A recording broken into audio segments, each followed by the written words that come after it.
don't know exactly what I'm gonna say yet. I know it's gonna be about the ocean and the subconscious or the non-conscious.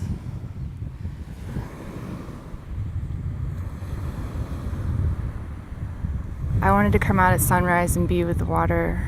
It's one of the only times that it's quiet in the beach outside the city anyway. I've been thinking a lot the last month about our understanding of the conscious mind and the difference between consciousness and the subconscious.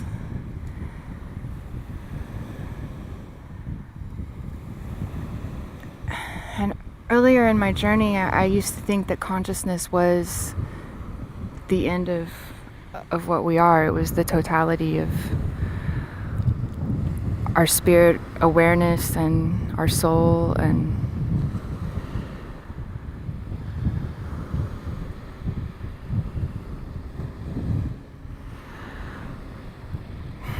but it's just one aspect. It's just what's above the surface. It's just what we can see and know and have a sense of certainty about.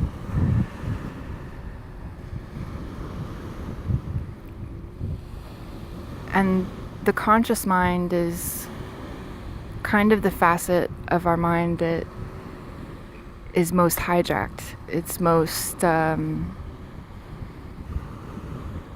programmed and messed with, and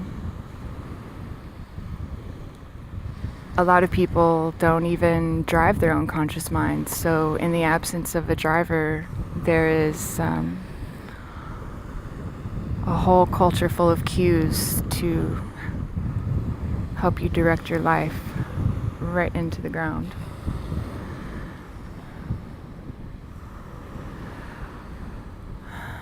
And the words that we use about subconscious and conscious, well, all of our language, it makes us take abstract concepts that we don't know what the shape of these things are, the size, the weight, the look. I mean, they don't have any physical form. They're ideas, but they exist somehow, and the only words that we have to describe them, we give them spatial orientation.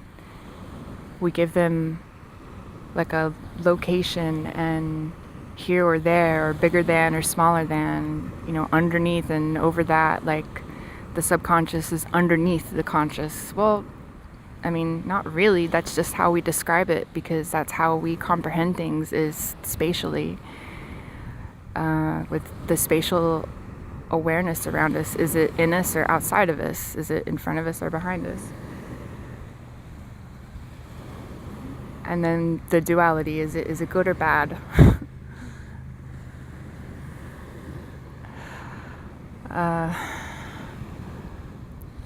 There's something about getting out of our language and the understanding that it locks us into. There's something about finding the essence that transcends the words. And I guess that's why a lot of times when I'm trying to describe something, I'll use 4 or 5 words, and none of them are really quite right, but it's the common essence in all of them that I'm trying to convey. I'm trying to send out there for somebody else to pick up, to somebody else to see that common thread in all the words, to see that all these words, they're slightly different, but what is it that they have in common? And why is the subconscious sub? Why is it under? Why is it this vast ocean of unreachable memory?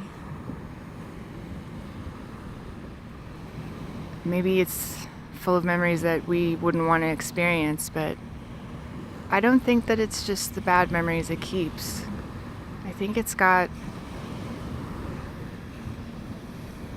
histories of human life and ancestors.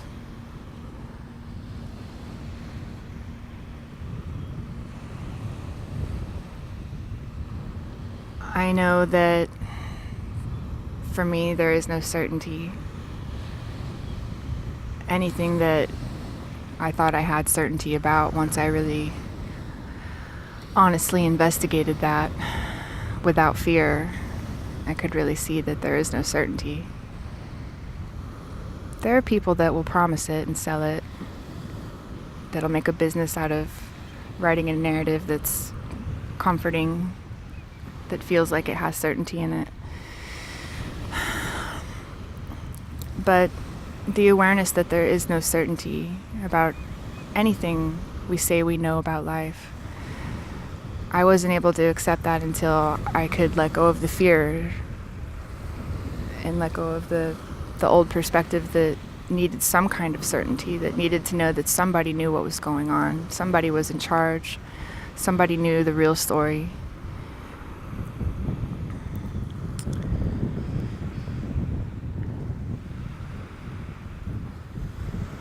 I know that there's life force,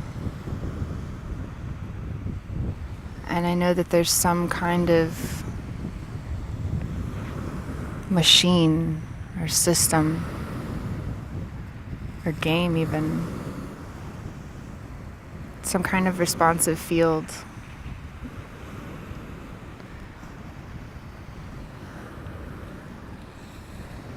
This world is beautiful and terrifying and magical and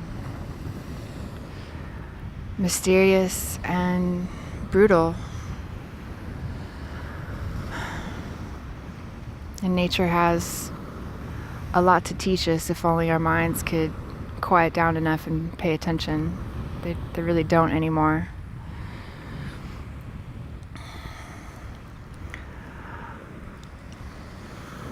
But I think the ocean is like the bigger part of us, the more fluid, historical, ancient part of us.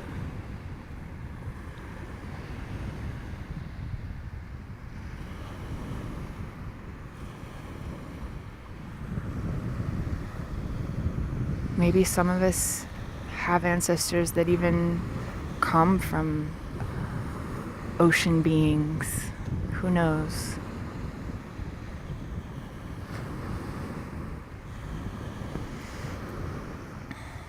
I know there's something very liberating about just being in the water, feeling weightless, feeling just gently everything supported. You couldn't get me out of the water when I was a kid. I know a lot of kids are like that. They're just like fish. They just love being in the water. There's something so freeing about that movement. It must be healing as well. Like a junior kind of qigong or tai chi or something.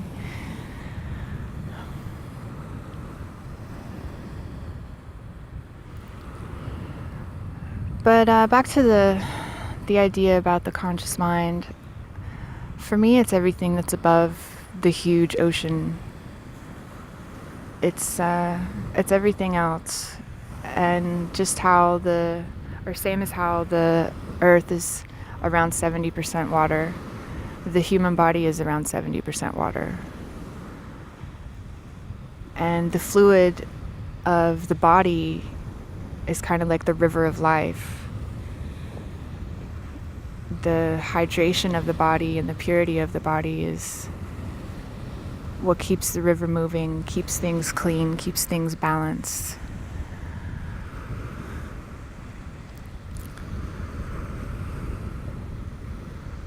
It's like a cooperation between the ocean and the land, the negative and the positive, the solid and the giving, the known and the unknown. I don't know, can that be an analogy? Conscious and subconscious is the male and female? I don't know.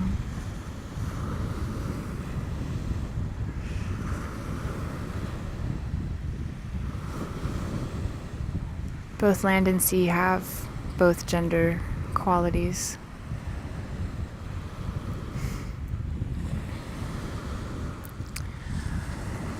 But there's something about the secrets of the subconscious. There's some kind of knowledge that we kind of tap into when we meditate, and sometimes it just comes directly to us. It whispers to us in intuition.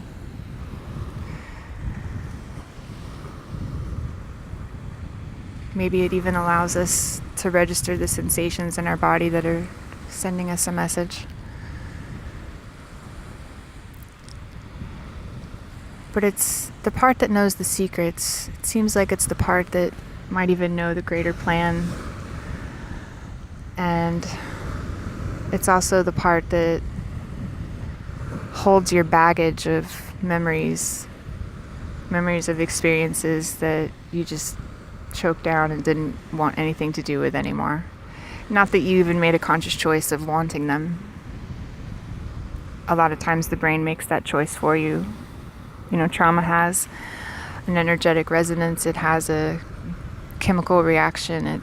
There are physical things happening as well as emotional and spiritual when trauma is occurring.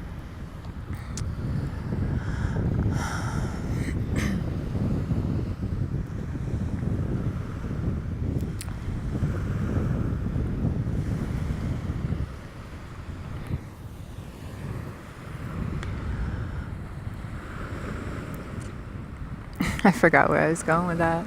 Just kind of started looking at the water and I was like, wow, that's beautiful.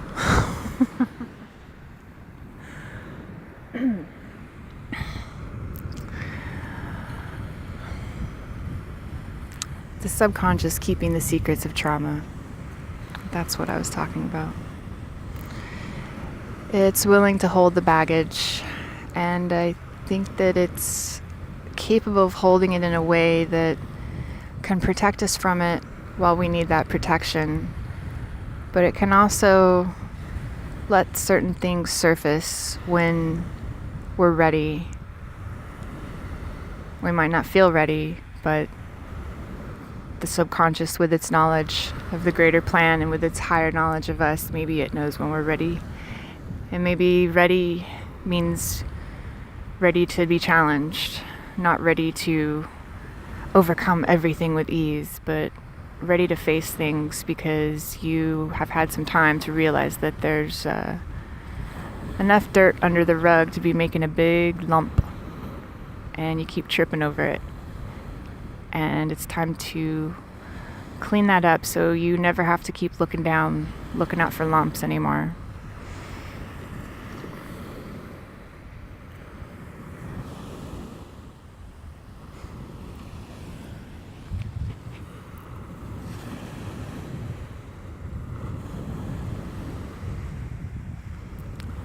And the conscious mind is like the junior consciousness.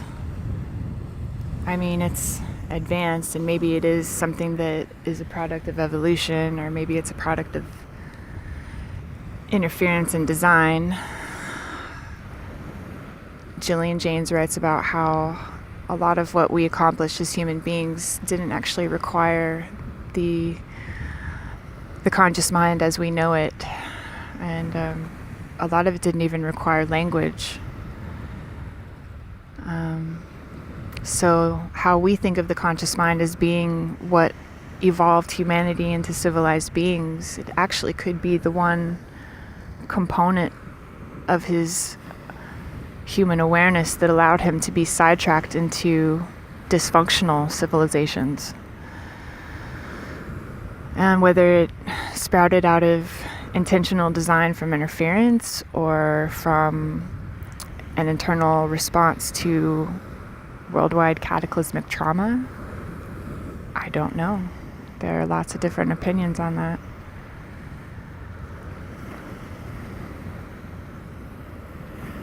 I just look at it how it functions today as the main component of mass mind control. How in our culture the mind is grabbed onto when we're at a young age. and it's filled with ideas about what life is and what makes a happy life, what you need to buy in order to attain that, what you need to accomplish in order to feel secure, feel good about yourself.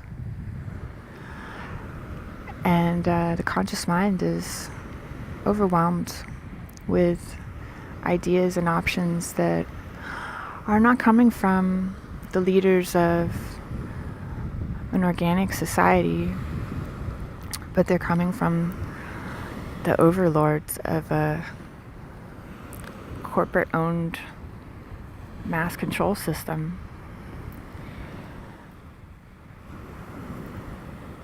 And so we can go our whole lives without even knowing that we're operating in a hijacked consciousness, living out a life that has nothing to do with humanity or the earth.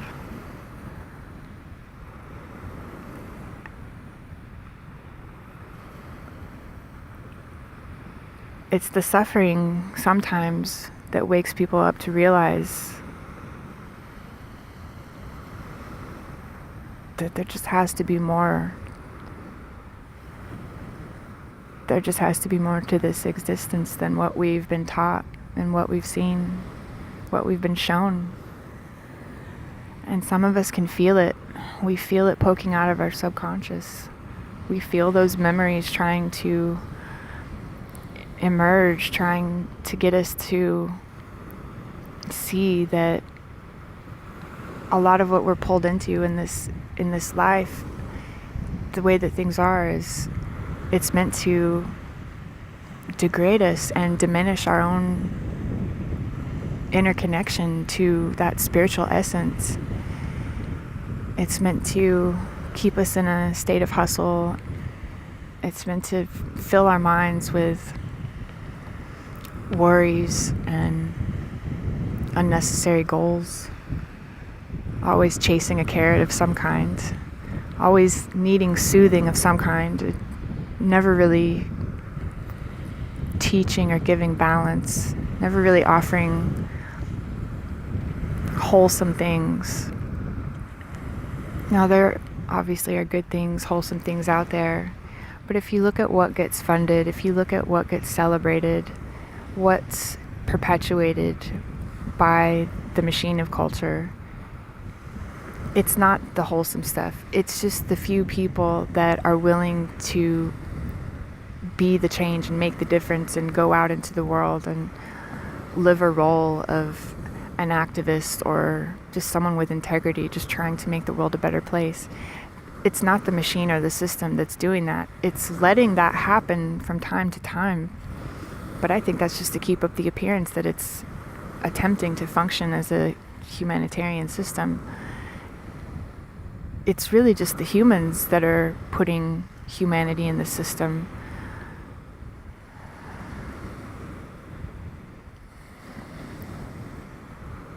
It's the humans that are waking up to this inner discordance. They're realizing that when we're healthy, when we can see, when we're not hijacked, you just look around and it's just all bullshit.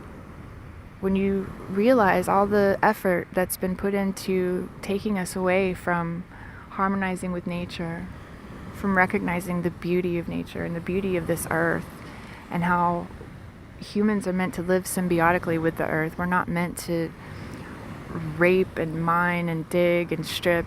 We're meant to work with her, to use her resources only as needed, not to monopolize them or capitalize on them. Or, I mean, we should never be doing anything that leaves a scar on the planet, that harms animals, that everything that we're doing is, the humanity in it is dimming by the day. We're forgetting why nature matters. We're forgetting why the earth matters. We're forgetting why the soul matters. You can have all the material wealth and success and public approval, and it means nothing if you don't have that inner compass. You don't have that soul connection, spirit connection, whatever you want to call it. These aren't religious words. This is just a word for that essence that's beyond the conscious mind. It's something that you integrate into the conscious mind as a part of yourself. But it's from someplace else. I mean, there's that spatial language again. And maybe it's from inside us. It's just something that we access, but the power of accessing that is amazing. So why is it kept from us? Why is this a secret? Why am I labeled a wackadoo for wanting to talk to people about their inner life, their inner balance, and natural healing options? Why does that make me a fanatic? I mean, I don't feel like it does anymore. I know that that's how it is in the eyes of people, but I don't wear those labels anymore. I've already learned my lesson by giving up on myself 2 or 3 times and coming back around to remembering that it's not about the reactions of people. I'll never let myself or anything about myself hinge on the reactions of other people. Because first of all, nobody gets anybody else perfectly. You only get yourself. You're the only person that's going to know who you are and why you're doing what you do. You're the only person that needs to know what you're all about. You know your integrity, so how other people react to you when it's negative, that's not a sign for me that I'm on the wrong path. That's a sign for me that there's a challenge in communication. There's a block in the minds of people to accept new ideas, to accept anything that challenges what's already well ingrained into their conscious mind. And so I take that as a lesson of, an awareness that there is a challenge and that it's something that has to be taken into account. I can't get angry that people just don't want to automatically hear about everything that I have to say. I realize that these things have to come into their awareness through their own curiosity. There has to be some reason that their conscious mind is allowed to start caring. And I think that's why we have all these different paths to awakening, be it through looking at the financial system or religion or false flags in government. Any of these things can take you to a place where you're kind of shaking your head in disbelief because it has shattered your old reality. And that old reality was very full of itself and very full of authority and would have kept its hands around your throat until your dying breath, if you let it. And it's pretty mind-blowing when you escape something like that and you look back and you're like, wow, I don't even know why I picked my head up and woke up, but I'm glad I did. Now, why isn't anybody else? And you'll find people online, and maybe if you're lucky, some friends, and that are awakened. But in general, just walking out the door and looking around, it's the same world out there. The difference might be that your perception's different. You're able to receive things a little differently.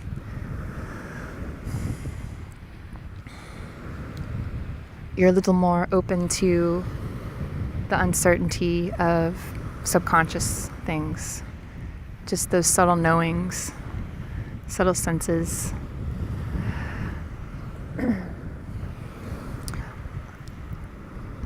A lot of the things that I found out when I started doing research, the essence of the story, the point of the story being that there is corruption, that there have been lies, that history's not what we think it is.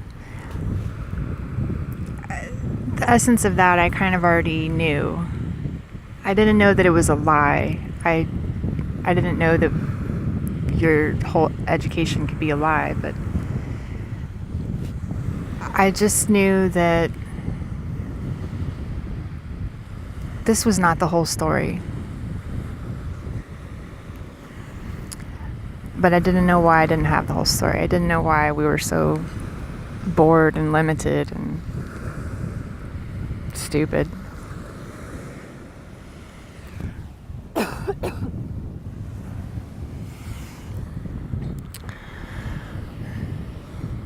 But, so yeah, it's hard to wake up. But the whole thing about the suffering and the trauma being an awakening catalyst for people, and there's something to that. I don't know. I don't know why exactly. There are different theories. I don't know which one I agree with. None of them at the moment.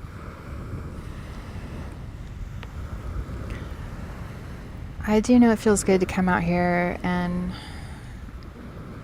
just be at the shoreline, be by the water, whether it's still or stormy. It's just so massive and powerful.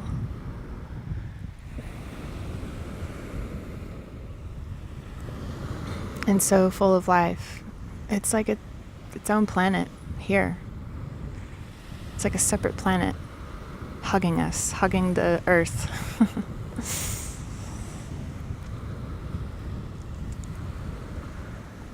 Well, thanks for listening, guys. Thanks for watching the sunrise with me.